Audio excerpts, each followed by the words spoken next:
бил еден сиромав човек по име Джепето. Изработувал дрвени кукли. Еден ден тој изработил една кукла која оживеала. Джепето ја нарекол куклата Пинокио. Пинокио бил доста непослушен, па така Джепето го продал своето палто за да може да го испрати Пинокио на училиште.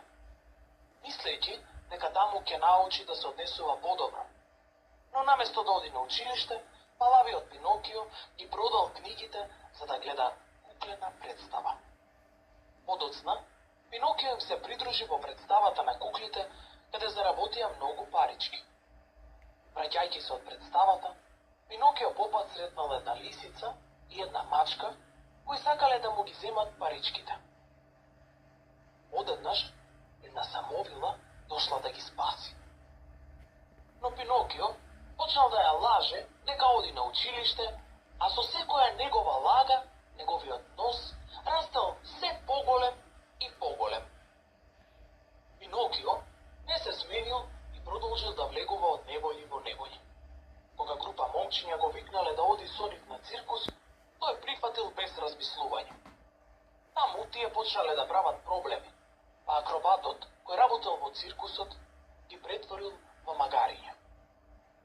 Пинокио, бегајќи од циркусот, скокнал во морето со желба да ја врати својата дрвена форма, но завршил во стомакот на еден огромен и гладен кит.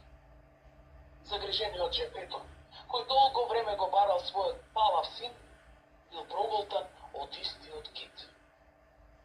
Таткото и синот успеале да избегаат и да се спасат од китот кој ги проголтал.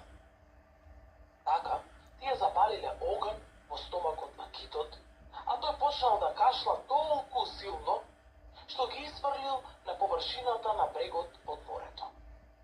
Кога се вратиле дома безбедно, Пинокио се извинил за своето однесување на татка си.